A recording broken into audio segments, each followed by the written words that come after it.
Hello, Hi there. I'm Randy. And I'm Steve. Welcome to a new episode of Cinema Therapy. Yes. This is I know what you did last summer. Again. 2025 Not really edition. again, but 2025 edition. 28 years later, depending what movie you're looking at. This is a direct sequel to I Still Know What You Did Last Summer, slash requel, slash legacy sequel, slash requel. Did I already say All that? the above. All the above. Whatever this is. It's a sequel to both I Know What You Did Last Summer, 1997, and then I Still Know What You Did Last Summer. Ignoring the third and awful movie, I'll Always Know What You Did Last Summer. And this wasn't as bad as that one. No, not even close. I would say this is definitely way above that. Yes. Let's go into a really complicated review for this movie because I did really like this movie, but we have some things to discuss this movie. This is a very conflicting movie for me. Divisive movie. A divisive movie, but also very conflicting. Just like a lot of people are just like, I hate it, I love it, especially just hate it. A lot of people hate this movie. Bad. Some people really loved it, but some people like really hate it. I think if anything, it has a lot more hate. People are trash talking this movie. And we need to discuss how that's a problem because I really don't understand that. We need to discuss this. Okay, so this is a legacy sequel and also just a sequel in general to the 1998 movie I Still Know What You Did Last Summer, involving both the events of 1997 and 1998. This takes place in current day. A group of 5 friends, I'm sorry. They get introduced, but like I'd say 15-20 minutes into the movie, they also go on 4th of July to drive up and go get drunk and whatever, and one of them decides to... So we do spoilers, right? So we're going to do spoilers. Are we going to do spoilers for this? It just came out. Alright, well, okay, but basically there is a... Alright, we'll do a few spoilers. Well, should we do a spoiler free review now and then do one later? No, let's just, this review is gonna have some spoilers in it. Some or just, like, we should just go all or nothing. We won't go into too much detail, but... Spoilers. Yes. Let's just do spoilers. Let's say this is gonna be spoilers, and you can take that for what you will. Yeah. So if you don't want to watch spoilers, I guess just wait and watch the movie, now. and then watch this when you've watched the movie. But if you don't care, if you don't care, or you have already seen the movie, either or, then watch this. Otherwise, wait until you've seen the movie. How about that? A group of friends go up, and there's a sort of car accident. Another accident, and. Again, one by one, a year passes and they get notes and things happen. Well, the accident, they ignore it and they go home. Well, they do this. It's the same. It's similar circumstances to the first movie, but not as traumatic. I don't. And also the third movie in that regard, but not as traumatic. But there is still. Oh my God! I did this accident. And there is a change with that too. There's a change with that too, because the person who dies, there is change with the person who dies. Oh yeah. Not just in the fact that it's a character. New movie. Because in the original movie, the person does not die. Spoilers, in the original film, the person who gets in the accident, the person that gets injured, is actually, they think, dead, but he's the killer. The killer is the guy who gets hit. This one, the killer is not the person. The Scream tagline would say, "The killer's on this poster." That's true. The killer is on this poster for this movie. That is a true statement. That is a true statement. But yeah, year passes, they get notes, stuff happens, and now they have to figure out who's doing what, and then this one gets more brutal. They meet new characters and there's a certain character that ties them into the legacy characters. They don't really meet new characters. Yes, they do. No, they have old friends. No, the one character is new. The one that does podcasts. The podcast one, yeah, that's a new one. The new character introduces them to the legacy characters. And then from there we get this hybrid of this crossover from the old to the new, and blends in what happened before with what's happening now, and make some connections that are somewhat forced but also somewhat genuine. I will say there are some good suspense. I do think, okay, there's not a lot of good, like, chase sequences, and I think this one goes right into just being, like, a slasher movie instead of being, like, the suspense built up for a while first, like the original film did. May I say first that Yes. the town, Southport, has hidden the 1997 massacre and back when. Like, they scrubbed it from the books and anything else that has happened. They have. And They pretend it didn't happen. Southport is now a, like, vacation town instead of a small little fishing village that it was. Yeah. They still have the Croaker Queen pageant and all that stuff. But it's lost its true origins. But I'm torn on this one. I am too. In some ways, I thought there were some creative ways and to bring it to a new generation. I do think this movie does bring a whole new generation to this movie.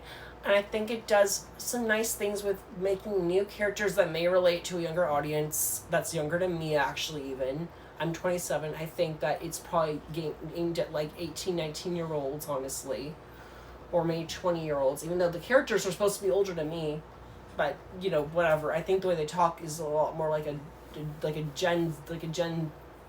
late Gen Z or even Gen Alpha person. Yeah, this group of friends isn't in high school. So here's the thing: they're not in high school. They're not in high school. Well, they weren't in high school in the first one. Yes, either. they were.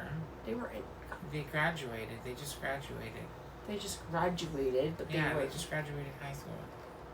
Yeah, I know, but they weren't in high school. Well, these guys are a lot older. They are older, but they talk. They should know better. They're older. They should have known better to do this accident and hide it up. Let's just say that. Okay, well, there's still characters are innocent in all this. So, but anyways, okay, where are we at time? Okay, but basically though, he's speechless. He doesn't even know what to say about it. That's how shocking this movie is. Like, you get to the end. This movie is the killer reveal. There's spoiler alert. There's 2 killer reveals. This movie does keep you guessing. I will say that. Like, ask him. There were several moments throughout the movie that I was guessing, and there is a mid-credit scene. Yeah, there's a mid-credit scene, and there is a couple. Yeah, so yes. As you can see in the poster, there's some cameos. We're not going to see all the cameos, but just know that 2 people that are on the screen, on the poster are literally cameo people. I'm not going to say anything more than that. So this movie is sort of a mixed bag. I liked it. I gave it a really generous score. I don't know if I really feel like I'm going to stick with it, but I think compared to... But at the same time, I think it beats and trumps a lot of movies I've seen this year that I gave lower scores, so I feel conflicted about it. So I actually give it 4.5 stars. Is that actually an accurate rating? I don't know. I think it's not... Real quick, I gave it 4.5 stars too. Go out and see this movie. We got really cool tackle boxes. Tackle popcorn boxes. Yeah, they have cups and everything. Yeah, it was really cool. Nostalgia, even if you like the first movie, it's good nostalgia. So this is the popcorn bucket that we got. As you can see, it has the stars on top.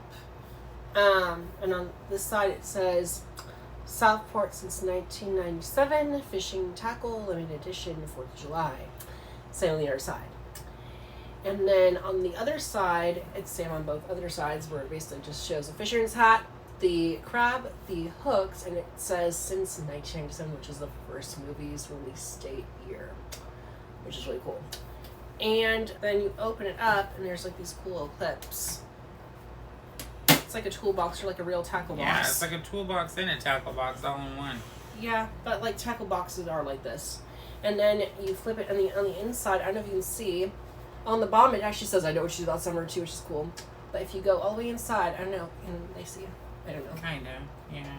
Oh, yeah. Kind of. Kind of, yeah. That's pretty cool. Yeah, and it says, I know what you did last summer. And this is the actual note from the first movie.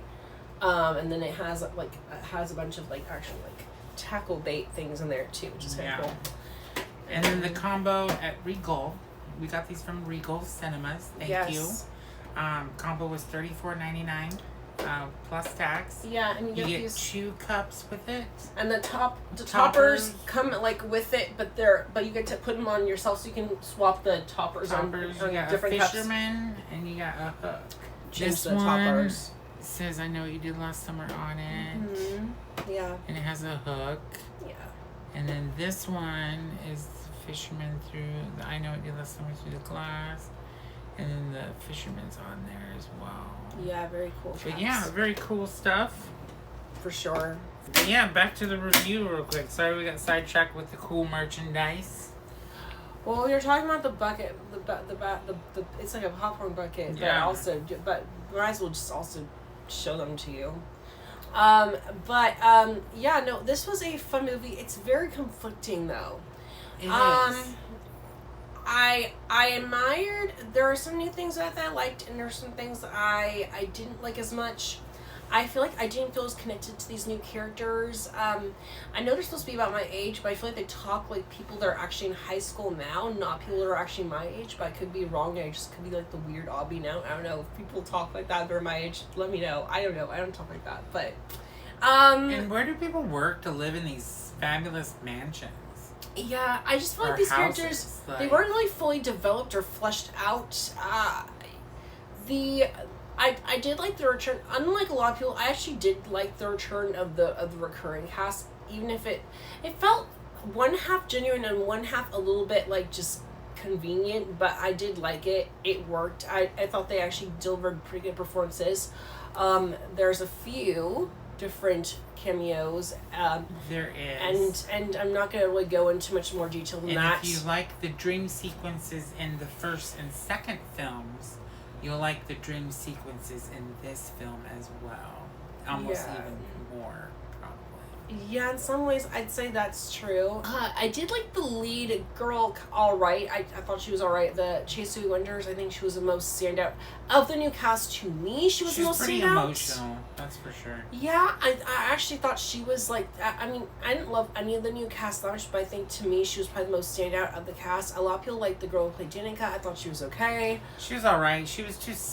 Fake for me. Fake, I know a lot of people yeah. thought she was cool. I didn't think a lot of people said she was like Helen Shivers. I really did not see the comparison, other than the fact they were both Croaker queens. I think others, not the characters were very like it was a mold, like, but at the same time she was a lot more like airheaded seeming and kind of just like fake. And wishy-washy, whereas Helen Shivers did seem like a more full character than that. Yeah. I think the lead character here, she did seem to care about her friends to an extent, but there wasn't a lot of depth and like really like character development there. Like it felt like she conveniently cared about her friends, but at the same time she just seemed sort of half fake. The lead character though, I thought she was pretty good. Could be more fleshed out as well, but she was all right. And the beginning and the end, I felt were rushed.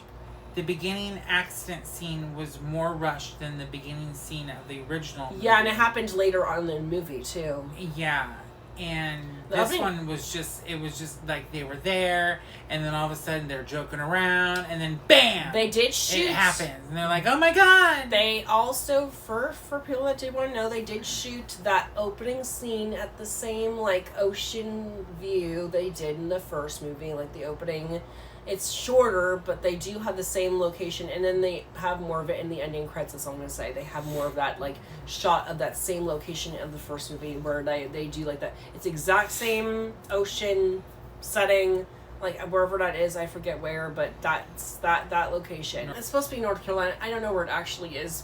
If you know, let us know. The ending, yes, was rushed as well. Yeah. Yeah. With the reveals, and then I did kind of the like it, final- but it was very fast. The final sequence, I would say, was rushed, I think. Yeah. And then you have a wonderful post-credits. But people were trashing it. I kind of liked. I thought it was funny. People are trashing this movie. I think that that's harmful for a lot of reasons. I think for one, I think the wrong people are watching these movies. I think that even it goes to show, but even in the scores online, at all of these movies, even the first two have really bad scores. Especially the second one, which I do not understand. I think the second one's even better than this The movie. second one has got a 2.4. and it's my second favorite movie in the franchise above this one, and this one so far doing better than that one is, which I think is just a painful reminder that some people are just watching these movies that should not be watching these movies. I think you have to be a fan of. If you didn't like the first one, don't watch these movies. If you don't like slasher movies, you don't like the 90s stuff, cool, whatever, just don't watch it. This is not for you. This is, a lot of people also say that The Fisherman is less scary than Ghostface. I completely disagree with that. I think The Fisherman has a lot more of a shadow-like ambiance and vibe to him that makes him creepier than Ghostface. He's a lot more lurky. He's a lot more stalky. He has a lot more weight. He's broader. But I agree with some people. This Fisherman wasn't. I mean, he was more intense and brutal, but he still didn't scare me. Well, he didn't scare me, but there was some. But he looked like. But he was still had some really good kill sequences. There was no chase scene like in the first two films, which was kind of disappointing. But there was some good suspense. I actually do think there were some things that I got some decent jump scares. There was a couple scenes where I actually did get jump scares. If that ever happens to me, that's a big deal because that never happens. I will give it credit for that. I also give it credit for the fact that there was some mild suspense. I didn't totally care for a lot of the movie. I did think that it kind of reminded me of like when they do like real it was almost like sort of meta at times where they went to like the locations, they showed you like where things happen because this character is a podcast character for a limited amount of time screen time, but they do show certain locations around the set of the original movie and how it's changed since the original movie, which didn't actually, but fun. So I mean, I don't know, I enjoy this movie. The 4.5, like I said before, is it a little bit of a stretch? Probably, but I'm also comparing it to other movies I've seen. Other movies that we've seen this year. And I do think it's better than a lot of those, and I do also think it's about as good as other movies that I gave about the same score. So I don't know. I feel torn, but I'm stuck at 4.5 for now. Maybe that's gonna change. But yeah, I mean, I like this movie. It's probably honestly more like a 4-star movie, like in actuality, but for the sake of my rankings and how I actually rate these movies, I give it a 4.5. Yeah. So go with that what you will. I know a lot of people are saying mixed things. Don't go in with so high expectations, but go in looking for a good time and to get hooked. Yeah. I did enjoy it for what it was. I think you just have to do that. You have to enjoy it for what it was. So go see it to be as in shock as I was. There's a lot of nostalgia here. There's a lot of callbacks. There's a lot of Easter eggs. So just enjoy it for what it is. And it's also going to be very different, but also be the same thing. Yes. Kind of the same thing and also new at the same time. So, yeah. And don't forget to hit that like and follow button for more horror information. Based on the ending, maybe we'll get another one that could be just as good, if not better than this one. This is true. So let's see Who we gonna fuck up now? I'll never forget what you did last summer, or I know now what you always do last last summer, or whatever. Anyways, bye. Bye.